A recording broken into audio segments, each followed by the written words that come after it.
हमें शेर खान के मकान तक पहुंचते मजीद आधा घंटा लग गया। वो लोग यानी कमांडो हारून, कमांडो खालिद और शेर खान जाग रहे थे और हमारा इंतजार कर रहे थे। वो चाय की न जाने कितनी प्यालियां पी चुके थे। हमें देखकर उनके चेहरों पर रौनक आ गई। शेर खान ने जल्दी से दरवाजा बंद कर दिया। कमरे में सिर्फ एक हल्की रोशनी वाला बल्ब जल रहा था। शेर खान ने चैनक में से हमें चाय प्यालियों में डाल कर दी। गर्म गर्म चाय ने हमारे आसाब को बड़ा सुकून दिया। हमने उन्हें अपने सुराग रसानी के मिशन की पूरी तफसील बयान कर दी। कमांडो खालिद, कमांडो हारून और शेर खान बड़े गौर से सुनते रहे। जब हम सब कुछ बयान कर चुके तो कमांडो खालिद ने हमारी तरफ मुस्कुराते हुए देखा और कहा, अल्लाह का शुक्र है, अब तुम एक काम करो जो बहुत जरूरी है। मैंने पूछा, हुक्म करें कमांडर। वो बोला, साथ वाले कमरे में जमीन पर बिस्तर लगा दिए गए हैं, फौरन वहां जाकर सो जाओ। शेर खान और कमांडो हारून भी मुस्कुरा रहे थे। हमने पिस्तौल और चाकू शेर खान के हवाले किए और साथ वाले कमरे में जाकर बिस्तरों पर गिर पड़े। थोड़ी देर में हम गहरी नींद सो रहे थे। अगले रोज हम दिन के 1 बजे उठे, गुस्ल किया और उसी कमरे में कमांडो खालिद, कमांडो हारून और शेर खान भी आ गए। शेर खान कहने लगा, मैंने आज दुकान से छुट्टी की है, नौकर को छोड़ आया हूँ। मेरा ख्याल है हमें पहले खाना खाना चाहिए। शेर खान ने खुद मछली और चावल तैयार किए थे। हम सब ने मिलकर खाना खाया और फिर चाय के दौर पर अहम तरीन गुफ्तगू का आगाज हुआ। कमांडो हारून पहले ही से पेंसिल और कॉपी ले आया था। उसने कॉपी और पेंसिल मेरी तरफ बढ़ाई तो कमांडो खालिद ने कहा, करमदाद, तुमने जो रात को देखा है और जहाँ जहाँ से गुजरे हो वहाँ का नक्शा बना दो और हसास और नाजुक मकामात की निशानदही भी कर दो। मैंने कॉपी खोलकर उस पर अपनी यादाश्त से आड़ी तिरछी लकीरें बना दी। कासिम मेरे पास ही बैठा था, मुझे नक्शा बनाते गौर से देख रहा था। जहाँ मैं भूल जाता वो मुझे याद दिला देता कि यहाँ बाएं जानिब मशीन गन पोस्ट थी। 15-20 मिनट में नक्शा तैयार हो गया। कमांडो खालिद और हारून उसे गौर से देख रहे थे। कमांडो खालिद ने नक्शे पर एक जगह उंगली रखकर मुझसे पूछा, ये तीर का निशान कैसा है? मैंने कहा, यहाँ से ऊपर वो पगडंडी है जिस पर से गश्ती पेट्रोल के भारतीय संतरी गुजरे थे। कमांडो खालिद ने सवाल किया, क्या वो इसी पगडंडी से वापस भी आए थे? मैंने कहा, हम उनके गुजर जाने के फौरन बाद दाएं जानिब ऊपर की तरफ चले गए थे। मेरे इस जवाब की मुजाहिद कासिम ने भी तायद की। उसके बाद देर तक हमारे दोनों साथी कमांडो खालिद और कमांडो हारून बड़े गौर से नक्शे का जायजा लेते रहे। हसास मकामात पर उंगलियां रखकर उनकी निशानदही भी करते रहे। जब वो पूरी तरह मुतमईन हो गए और नक्शे की एक एक तफसील को उन्होंने अपने जहन में नक्श कर लिया तो कमांडो खालिद ने शेर खान से कहा, शेर खान, मेरे भाई, चाय की एक एक गर्म प्याली और हो जाए। शेर खान बोला, अभी बना कर लाता हूँ, और वो चैनक उठाकर किचन की तरफ चला गया। कमांडो खालिद कहने लगा, ये मिशन इतना आसान नहीं है। मुझे ये ख्याल परेशान कर रहा है कि इस मिशन से हमारे जिंदा वापस आने के इम्कान न होने के बराबर हैं। परेशानी सिर्फ इस बात की है कि क्या हम दुश्मन की लेजर गन तबाह करने में कामयाब हो सकेंगे। सब पर खामोशी छा गई। मैं भी यही सोच रहा था क्योंकि टेक्निकल नुक्ता नजर से ये मिशन खालिस मौत का मिशन था। हम तो सुराग रसानी के मिशन पर गए थे। हम दुश्मन के किसी एक फौजी को हलाक करने और फायर करने की पोजीशन में नहीं थे। दूसरे, हम रात के अंधेरे में सिर्फ 3-4 मशीन गन मोर्चे ही देख सके थे। यकीनी तौर पर वहाँ और भी मोर्चे थे जिन्हें हम नहीं देख सके थे और जो हमारी ट्रैकिंग की राह में नहीं आए थे। अब हमें एक्शन मिशन पर जाना था और हमारे साथ 2 कमांडोज और जाने वाले थे, यानी खालिद और कमांडो हारून। उन लोगों ने लेजर गन पोस्ट पर जाने वाले रास्ते को सिर्फ नक्शे पर ही देखा था। जाहिर है कि हम चारों एक साथ नहीं चल सकते थे। हमें बिखर कर एक दूसरे से कुछ फासले पर रहकर अपने अपने रास्तों पर चलना था और कमांडो हारून और कमांडो खालिद, उनको इन रास्तों का तजुर्बा नहीं था। वो चौकस होकर चौकन्ने रहकर जरूर चलते, मगर उस तरफ मशीन गन पोस्टें भी हो सकती थी और कुछ ताज्जुब नहीं कि वहाँ दुश्मन ने बारूदी सुरंगें भी बिछा रखी हों। दूसरी अहम बात यह थी कि पहाड़ों के अंदर गार बनाकर जो लेजर गन दुश्मन ने नस्ब कर रखी थी, उसके अंदर जाकर गन को तबाह करना कोई आसान काम नहीं था, क्योंकि ये आम गोले वाली तोप नहीं थी। ये लेजर गन थी जिसकी साख्त भी एक मशीन गन की तरह थी। वहाँ हर वक्त मुसल्लह गार्ड मौजूद रहती थी और खतरे के अलार्म का इंतजाम भी जरूर किया गया होगा, जिसके बारे में हमें कुछ मालूम नहीं था कि किस जगह अचानक हाथ लग जाने से ये अलार्म बज उठे। हमने गन का जो मुशाहिदा किया था वो एक बहुत बड़ी और फौलादी मशीन लग रही थी। उसकी नाली बहुत छोटी थी। जब मैंने लेजर गन की फौजी नुक्ता निगाह से कमांडो खालिद को पूरी तफसील बताई तो वो कहने लगा, जहाँ तक मैं समझ सका हूँ, इस लेजर मशीन की मजबूती टैंक से कम नहीं है और उस पर हैंड ग्रेनेड का शायद ही कोई असर हो। कमांडो हारून ने कहा, इंडियन मेरीन का ये बहुत बड़ा प्रोजेक्ट है, हो सकता है वहाँ रिमोट कंट्रोल टीवी कैमरा भी किसी जगह लगा हुआ हो और जैसे ही हम बंकर में दाखिल हों हम टीवी स्क्रीन पर देख लिए जाएं। कमांडो खालिद ने कासिम से पूछा, क्या तुम लोगों ने शिगाफ के अंदर लगे हुए डायलों का अच्छी तरह जायजा लिया था? मुजाहिद कासिम ने कहा, मेरी निगाह सामने वाली दीवार पर थी। हाँ, मुझे कुछ डायल और एक पैनल पर 2 कंप्यूटर पड़े हुए नजर आए थे। कमांडो खालिद ने मेरी तरफ देखा। मैंने कहा, मैंने भी अपने सामने वाली बंकर की दीवार पर डायल देखे थे। कमांडो खालिद कुछ देर खामोश रहकर बोला, करमदाद, तुम्हारा क्या ख्याल है, हमें किस किस्म का कमांडो एक्शन प्लान तैयार करना चाहिए? शेर खान चाय की चैनक लेकर आ गया। कमांडो खालिद ने मुस्कुराते हुए कहा, मेरा ख्याल है पहले गर्म चाय की एक एक प्याली पी जाए, फिर दिमाग जरा रोशन होकर सोचेगा। क्या ख्याल है हारून? शेर खान प्यालियों में चाय डालने लगा। चाय बड़ी अच्छी बनाई थी शेर खान ने। भारत के उस इलाके में चाय अच्छी मिल जाती थी, वहां से जरा नीचे जाएं तो कॉफी का रिवाज शुरू हो जाता था। चाय पीते हुए हम इधर उधर की बातें करते रहे। जब हम चाय पी चुके तो खालिद ने मेरी तरफ देखकर कहा, ओके करमदाद, तुम्हारे ख्याल में हमें क्या हिकमत अमली इख्तियार करनी चाहिए? मैं इस दौरान काफी कुछ सोचता रहा। मैंने कहा, कमांडर, मुझे तो एक ही सूरत नजर आती है। कमांडो हारून ने पूछा, वो क्या? कमांडो खालिद बोला, तुम आर्मी के साबिक कमांडो हो करमदाद, तुम जरूर कोई बड़ी कारगर तदबीर बताओगे। मैंने कहा, मैं समझता हूँ कि हम सिर्फ एक ही तरीके से यकीनी तौर पर दुश्मन की लेजर गन को तबाह कर सकते हैं कि जिस कदर बारूद ऊपर ले जा सकते हैं ले जाएं, उसे तोप के नीचे लगाकर सारे के सारे बंकर को ही एक धमाके से उड़ा दें। कमांडो खालिद और हारून एक दूसरे की तरफ देखने लगे। हारून बोला, इतना बारूद हम इस कदर खतरनाक इलाके में इतनी बुलंदी पर कैसे पहुंचाएंगे जहां कदम कदम पर दुश्मन मशीन गन और तोपें लगाए बैठा है? मैंने कहा, हम ये बारूद इंतहाई धमाका खेज टाइम बमों की शक्ल में ले जाएंगे। ये टाइम बम बारूदी स्टिकों वाले होंगे जो रिमोट कंट्रोल के जरिए फटेंगे। कमांडो खालिद ने हारून से कहा, तुम्हारा क्या ख्याल है हारून? वो बोला, कमांडर, तजवीज तो सही है अपनी जगह पर, बारूद से तो सारी पहाड़ी उड़ाई जा सकती है। मैंने कहा, मैं यही चाहता हूँ कि सिर्फ लेजर गन की बजाय पहाड़ी के सारे ऊपर वाले हिस्से को उड़ा दिया जाए। हम ये इंतहाई ताकतवर धमाका खेज बम लेजर गन के बाईपॉड के नीचे लगाएंगे। ये बम कम से कम तादाद में 10 जरूर होने चाहिए। जब इतनी कसीर मिकदार का बारूद जबरदस्त दबाव के साथ फटेगा तो लेजर गन के साथ पहाड़ी बंकर भी उड़ जाएंगे। हमारे मिशन की कामयाबी की यही एक सूरत है। कमांडो खालिद ने शेर खान की तरफ देखा। क्यों हमारे शेर खान, तुमने भी सारी बात सुन ली है, क्या तुम इस किस्म के 10-15 टाइम बमों का इंतजाम कर सकते हो? शेर खान ने नफी में सर हिलाते हुए कहा,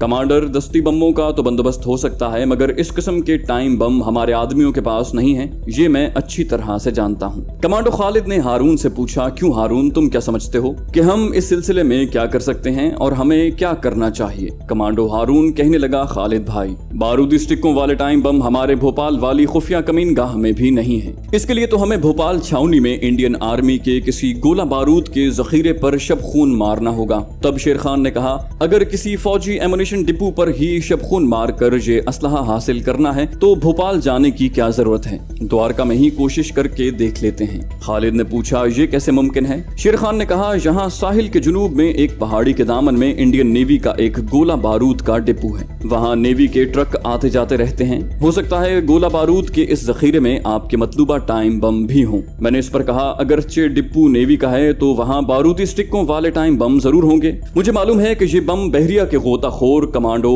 दुश्मन के जहाजों को उड़ाने के लिए जहाज के नीचे जाकर इसके पैंदे से चिपका देते हैं। ये बम माइक्रोवेव्स के जरिए रिमोट कंट्रोल से मुंसलिक होते हैं और रिमोट कंट्रोल का बटन दबाने से फट जाते हैं। अगर ये बात है तो हमें इसी गोला बारूद के डम पर शब खून मारने की कोशिश करनी चाहिए। इतना कहकर कमांडो खालिद ने शेर खान की तरफ देखा। शेर खान, इंडियन नेवी का ये एमुनिशन डिपो यहाँ से कितनी दूर है और वहाँ सिक्योरिटी की पोजीशन क्या है? शेर खान ने कहा, ये एक छोटा सा एमुनिशन डिपो है, पहाड़ी के अंदर बना हुआ है। सामने अहाते में खारदार तारों वाली 4 दीवारी है। एक नीम पहाड़ी सड़क कुछ फासले पर से गुजरती है। वहाँ से कभी कभी बस पर से गुजरते हुए मैंने उस डिपो को देखा है। मुझे तो वहाँ 2-4 फौजी ही पहरा देते नजर आए थे। मैंने कहा, ये स्पॉट हमें खुद जाकर देखना होगा। कमांडो खालिद ने शेर खान से पूछा, ये जगह यहाँ से कितनी दूर होगी? उसने बताया कि ज्यादा से ज्यादा 4 मील का फासला होगा। इससे कुछ फासले पर द्वारका से काठियावाड़ जाने वाली सड़क गुजरती है। उसके पीछे पहाड़ियां हैं और उनके पीछे समंदर का साहिल है। कमांडो खालिद ने मुझसे कहा, करमदाद, तुम और कासिम आज ही ये जगह जाकर देखोगे, मगर तुम दिन के वक्त जाना और वही जेनी साधुओं वाले भेष में जाना। उस वक्त दोपहर हो चुकी थी। मैंने और कासिम ने तैयारियां शुरू कर दी। शेर खान ने स्पॉट की निशानदही के लिए टारगेट से कुछ दूर तक हमारे साथ जाना था। हमने जल्दी जल्दी जैनी साधुओं वाला लिबास पहना, वही हुलिया बनाया और शेर खान के साथ अपने नए टारगेट की तरफ रवाना हो गए। शेर खान हमारे आगे आगे था। उसने हमें बता दिया था कि द्वारका के एक लारी अड्डे से हमें काठियावाड़ जाने वाली एक लारी पर सवार होना होगा और रास्ते में जहां बाएं जानिब जैन मंदिर नजर आएगा वहां उतर जाना होगा। वो हमारी रहनुमाई करता हमें द्वारका शहर के लारी अड्डे पर ले आया। वो खुद भी लारी में बैठ गया। हम भी उसी लारी में सवार हो गए। शेर खान ने किसी अगले गांव तक का टिकट लिया था। कंडक्टर ने हमें कोई टिकट वगैरह लेने को न कहा। भारत में साधु सन्यासी रेलगाड़ियों, बसों और लारियों में बगैर टिकट के सफर करते हैं। उनसे टिकट कोई नहीं पूछता। लारी शहर के संगलाख इलाके में से निकलकर एक खुली सड़क पर आ गई,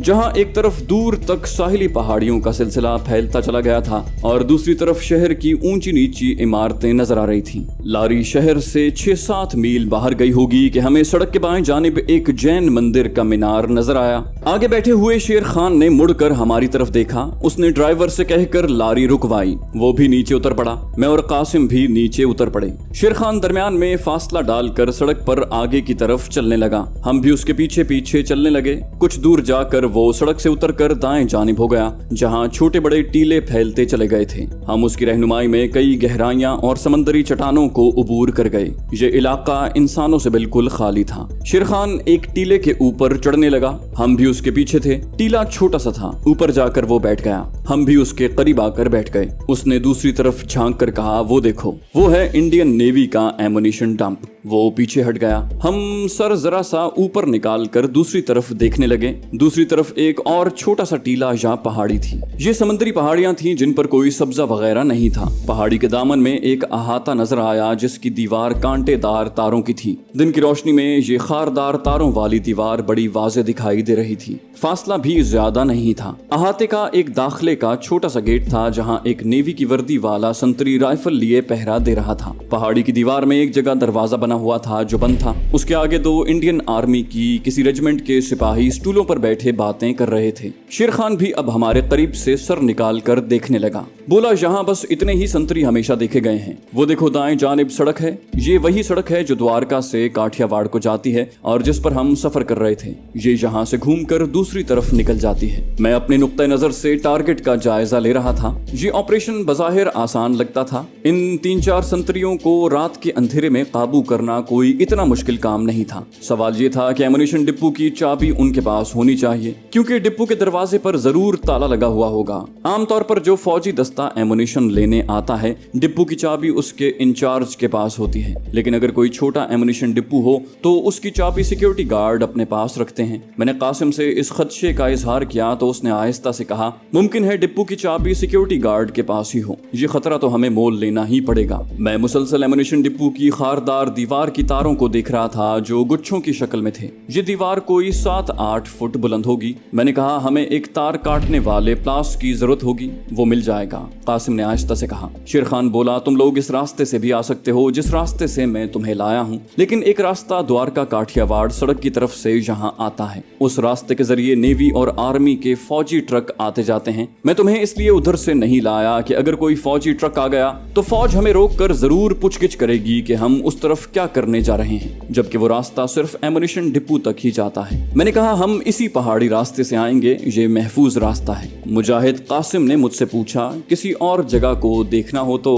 मैंने कहा, कोई जरूरत नहीं है। ये मुख्तसर सा कमांडो ऑपरेशन होगा, लेकिन दुआ करो कि गोला बारूद के इस जखीरे में से हमारे मतलूबा टाइम बम निकल आए। हम पीछे हट गए। मुजाहिद कासिम कहने लगा, मेरा भी यही ख्याल है कि बहरिया के पास इस किस्म के टाइम बम जरूर होते हैं। मैंने पहाड़ी से नीचे उतरते हुए कहा, ये इंतहाई दबाव वाले जबरदस्त धमाका खेज बम होते हैं और सिर्फ यही फटने के बाद जंगी जहाजों के फौलादी पैंदे को फाड़ सकते हैं। शेर खान हस्बे साबिक थोड़ा फासला डालकर हमारी बाएं जानिब आगे आगे चल रहा था। हम जैनी साधुओं के हुलिये में एक दूसरे के आगे पीछे बड़े सुकून के साथ ढलान उतर रहे थे, जैसे हम दुनिया और दुनियादारी के झमेलों से बिल्कुल आजाद हों। हम वापस शेर खान के मकान पर आ गए। कमांडो खालिद और हारून हमारा इंतजार कर रहे थे। कमांडो खालिद ने मुझसे सवाल किया, करमदाद क्या ख्याल है तुम्हारा? मैंने बैठते हुए कहा, ये कोई मुश्किल टारगेट नहीं है कमांडर, हम आज रात ही इसे मार लेंगे, लेकिन दुआ करो कि हमें मतलूबा टाइम बम डिपो के जखीरे से मिल जाएं। कमांडो खालिद कहने लगा, ये बात तो हमें खुदा पर छोड़नी होगी। अगर खुदा ने चाहा तो मतलूबा टाइम बम मिल जाएंगे, अगर न मिले तो फिर कल मुंह अंधेरे भोपाल की तरफ रवाना हो जाएंगे। टारगेट तुमने अच्छी तरह से देख लिया है ना? मैंने कहा, बिल्कुल देख लिया है, हमें सिर्फ एक तार काटने वाले प्लास की जरूरत है। शेर खान ने कहा, वो मैं अभी ला दूंगा। आप लोग इस मुहिम पर किस वक्त रवाना होंगे? मैंने कहा, वही आधी रात के बाद का वक्त ठीक रहेगा। शेर खान बोला, तो फिर मैं शहर जाकर वायर कटर लाता हूँ, किसी और चीज की जरूरत तो नहीं? मैंने कहा, और किसी चीज की जरूरत नहीं है, कमांडो चाकू और ऑटोमेटिक पिस्टल हमारे पास मौजूद हैं। शेर खान शहर की तरफ चल दिया। मैं, कमांडो खालिद, हारून और कासिम फर्श पर बिछी हुई दरी पर बैठकर रात वाले मिशन के बारे में मजीद तफसीलात तय करने लगे। कमांडो खालिद कहने लगा, अगरचे ये छोटा सा नेवल एमुनिशन डिपो है और सिक्योरिटी गार्ड भी वहाँ 3-4 ही हैं, लेकिन इस बात की तुम्हें तसल्ली जरूर कर लेनी चाहिए कि कहीं ऊपर किसी पहाड़ी पर कोई मशीन गन पोस्ट न हो। मैंने कहा, अब ये मामला भी खुदा पर ही छोड़ देना चाहिए, लेकिन हम इंतहाई खामोशी से टारगेट की तरफ बढ़ेंगे। अगर पहाड़ी पर कोई मोर्चा भी हुआ तो उसके सिपाहियों को खबर तक नहीं होगी। कमांडो खालिद ने कहा, तुम्हारी अव्वलीन कोशिश और कमाल ये होना चाहिए कि सिक्योरिटी गार्ड कोई फायर न कर सके। मैंने कहा, कोई फिक्र नहीं कमांडर, इससे पहले कि वो गन का ट्रिगर दबाए वो मौत की नींद सो चुका होगा। वो बोला, मुझे तुमसे यही उम्मीद है करमदाद। कमांडो खालिद ने मेरी तरफ तहसीन आमेज नजरों से देखते हुए कहा। हारून ने चाय की चैनक का ढक्कन उठा कर देखा और बोला, अभी इसमें काफी चाय है मगर ठंडी हो गई है, मैं अभी गर्म करके लाता हूँ। हारून चैनक लेकर किचन की तरफ चल दिया जो दूसरे कमरे में था। किचन क्या था, बस कमरे के कोने में एक थड़े पर मिट्टी के तेल का चूल्हा और कुछ बर्तन रखे हुए थे। कमांडो खालिद कहने लगा, भाई करमदाद, अगर इस मुहिम के रास्ते में ही तुम सांप बन गए तो क्या होगा? मैंने कहा, सांप बन गया तो मिशन ज्यादा आसान हो जाएगा, मैं सिक्योरिटी गार्ड को बड़ी जल्दी खत्म कर दूंगा, लेकिन मुझे इसकी उम्मीद नहीं है, कोई आसार भी नजर नहीं आ रहे। लगता है इस बार भी मेरा इंसानी रूप वाला वक्फा काफी लंबा होगा। चूंकि नागिन दुर्गा के मुतालिक मैंने सारी कहानी कमांडो खालिद को बता दी थी, वो कहने लगा, बेचारी नागिन दुर्गा को तुम्हारी इस वक्त शदीद जरूरत होगी। इस वक्त तुम उसका मुंह चूम कर उसे औरत की शक्ल में वापस ला सकते थे, लेकिन खुदा जाने वो तुमसे सैकड़ों मील दूर सांप के रूप में कहां दरबदर फिर रही होगी। मैंने कहा, ये तो अपनी अपनी किस्मत की बात है, लेकिन मेरा ख्याल है कि वो अभी तक भोपाल वाले भेरू जी के मंदिर के आसपास ही कहीं छुपी हुई होगी। मैंने उसे वहीं ठहरने के लिए कहा था। खालिद बोला, लेकिन इस बात को तो कई दिन गुजर गए हैं, इतनी देर तक वो कहाँ इंतजार करेगी? मैंने हंसकर कहा, सांप बड़ी देर तक इंतजार कर सकता है। कमांडो खालिद हंस पड़ा, हाँ भाई, तुम ये बात कह सकते हो क्योंकि ये तुम्हारे अपने तजुर्बे की बात है। हारून चाय गर्म करके ले आया। इस दौरान मुजाहिद कासिम हमारे करीब ही दरी पर एक तरफ होकर लेट गया और सो गया। हारून ने उसे जगाना चाहा तो खालिद ने कहा, नहीं हारून, उसे सोने दो, रात को इसने फिर कमांडो मिशन पर जाना है। हम चाय पीते रहे और बातें करते रहे। कुछ देर बाद मुजाहिद कासिम भी उठकर बैठ गया। दोस्तों, तुम अकेले अकेले चाय पी रहे हो, चाय की इस वक्त मुझे भी जरूरत है। हारून ने चाय की प्याली उसके सामने रख दी और उसमें चैनक में से गर्म चाय उंडेलते हुए बोला, लो भाई, तुम भी चाय पी लो। शाम होने लगी तो शेर खान तार काटने वाला प्लास लेकर आ गया। मैंने प्लास को लेकर उसका जायजा लिया। काफी मजबूत प्लास था। शेर खान बोला, ये फौजी प्लास है करमदाद भाई, तुम बेशक तजुर्बा करके देख लो। मैंने कहा, तजुर्बा करके तो हर हालत में देखना पड़ेगा। शेर खान लोहे का एक तार कहीं से ढूंढ कर ले आया। मैंने उसे काटा, तार एकदम कट गया। कमांडो खालिद ने प्लास को लेकर देखा और बोला, बिल्कुल ठीक है करमदाद। मैंने कहा, जी हाँ। रात को हमने उसी कमरे में बैठे बैठे खाना खाया। हमने अपना साधुओं वाला हुलिया आते ही बदल लिया था और धोती कुर्ता पहन लिया था। रात को खाना खाने के बाद कमांडो खालिद ने कहा, तुम लोग अभी से कमांडो लिबास पहन लो और सो जाओ। रात ठीक 12:30 बजे तुम्हें जगा दिया जाएगा। उस वक्त लिबास तब्दील करने के लिए वक्त नहीं होगा। मैंने और मुजाहिद कासिम ने दूसरे कमरे में जाकर स्याह रंग की जैकेटें और पतलूनें पहन ली। चाकू और ऑटोमेटिक पिस्टल भी जेबों में रख लिए। तार काटने वाला प्लास मैंने पतलून की पेटी के साथ लटका दिया। हमने बूट भी पहन लिए थे, गोया हम मिशन पर जाने के लिए पूरी तरह तैयार थे। शेर खान ने द्वारका काठियावाड़ रोड वाले जैन मंदिर तक हमारे साथ जाना था। अगरचे कासिम ने कहा भी था कि शेर खान की जरूरत नहीं है, हमने रास्ता देख लिया हुआ है, लेकिन कमांडो खालिद ने कहा कि शेर खान जैन मंदिर तक तुम्हारे साथ ही जाएगा, वहां से वो वापस आ जाएगा। उसके बाद हम दूसरे कमरे में जाकर अलग अलग चारपाइयों पर सो गए। रात के ठीक 12:30 बजे कमांडो खालिद ने हमें जगा दिया। हमें किसी किस्म की तैयारी तो करनी नहीं थी। शेर खान पहले ही से तैयार बैठा था। हमने कलमा शरीफ पढ़कर मुंह पर हाथ फेरा, असलहा चेक किया, तार काटने वाला प्लास पतलून के साथ लटकाया और अल्लाह का नाम लेकर अपने टारगेट की तरफ चल पड़े। हम तीनों साथ साथ चल रहे थे। मुजाहिद कासिम ने शेर खान से कहा, सड़क छोड़कर चलना। वो बोला, फिक्र न करो। वो हमें सड़क से हटकर एक मुतवाजी रास्ते से ले जा रहा था। सड़क रात के वक्त वैसे ही सुनसान पड़ी थी।